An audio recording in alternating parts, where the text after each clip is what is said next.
सैयद साजिद नकवी कदम बढ़ाओ।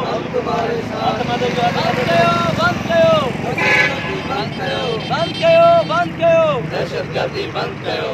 अस्सलाम वालेकुम नाज़रीन, हमारे सिरा HRJDO न्यूज़ है वज़ीर उन्नड़ ख़बर शामिल कयूं था। AK ॾाहिरीअ जी जुमतुल विदा यौमुल क़ुदस बैतुल मुक़द्दस जे आज़ादी जे लाइ क़ाइद मिलत जाफ़रिया पाकिस्तान अल्लामा सैयद साजिद अली नक़वी जंहिंजे फरमान ते काज़ी अहमद मस्जिद सहला ऐं बकतुल्ला इमाम बारगाह काज़ी अहमद अॻियां शिया उलमा काउंसिल पाकिस्तान तलका काज़ी अहमद जे अॻुवाण मौलाना अता हुसैन चांडियो, सैयद मुश्ताक हुसैन शाह, ज़वार गुलाम शबीर महर, मौलाना इरशाद अली सरगानी, जावेद अली राहू, मौलाना सैयद सज्जाद हुसैन शाह, सैयद ज़फ़र अली शाह, सोहबत अली जोखियो, गुलाम हैदर जाफ़री ऐं ॿियनि जे अॻुवाणी में एहतिजाजी मुज़ाहिरो कयो वियो। मुज़ाहिरीन खे ख़िताब कंदे अॻुवाणनि अमेरिका ऐं इसराइल जे पारां फ़लस्तीन जे मज़लूमिन मुस्लमाननि ते ज़ुल्म ऐं नाजाइज़ कब्ज़े जी मज़म्मत कंदे चयो त क़िबला अवल बैतुल मुक़द्दस ते नाजाइज़ कब्ज़ा नामंज़ूर। हिननि घुर कई त बैतुल मुक़द्दस तां यहूदियुनि जो फ़ौरन कब्ज़ो ख़तमु करे अक़वाम मुत्तहिदा में मसइलो आंदो वञे। 21 रमज़ान ते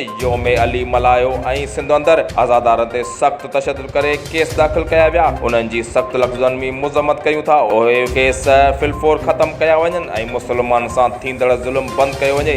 रहीम क़ाल सुब्हानहु व तआला या अय्युहल्लज़ीना आमनू ला तत्तखिज़ू अदुव्वी व अदुव्वकुम औलिया। खुदावंद मुतआल कुरान में फरमाइनि था कि ए ईमान वारो, ए मोमिनो, तव्हां यहूदिन खे पंहिंजो दोस्त न ठाहियो। हीउ वाज़े हुकुम आहे ताला असांखे क़ुरान में यहूदिन जे दोस्ती खां ऐं यहूदिन सां वास्तनि खां मना करे रहियो आहे।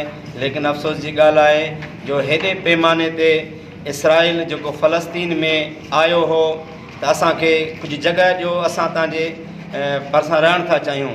जेको मिनथूं करे जॻह वठे, असांखे फ़क़ति रहण ॾियो आर्ज़ी तरीक़े सां।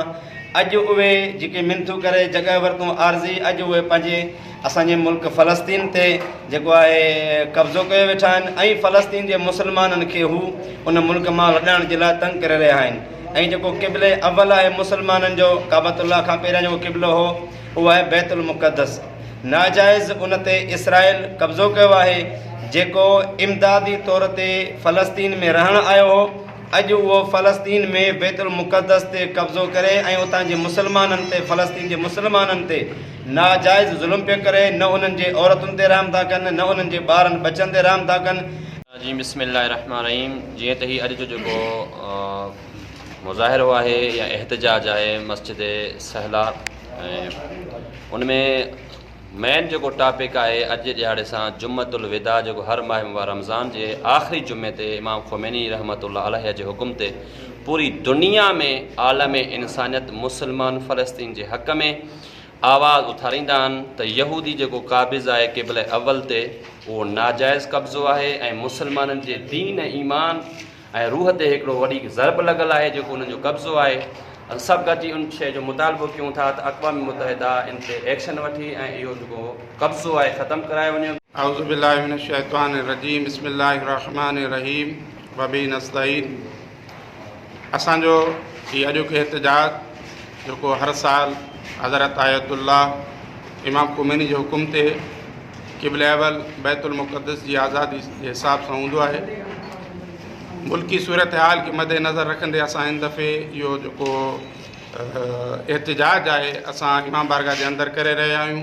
हिन मुल्की सूरत हाल कोरोना वायरस जे हिसाब सां असांजो इहो ई मुतालबो आहे त असांजो जेको बैतुल मुक़द्दस आहे उनखे फिलफोर आज़ादु कयो वञे। यहूदी जेको उन ते क़ाबिज़ आहिनि नाइजाइज़ कब्ज़ो ख़तमु कयो वञे। HRJDO न्यूज़ में फ़िलहालु एतिरो ई। वधीक ख़बरनि अपडेट्स लाइ ॾिसंदा रहो HRJDO न्यूज़।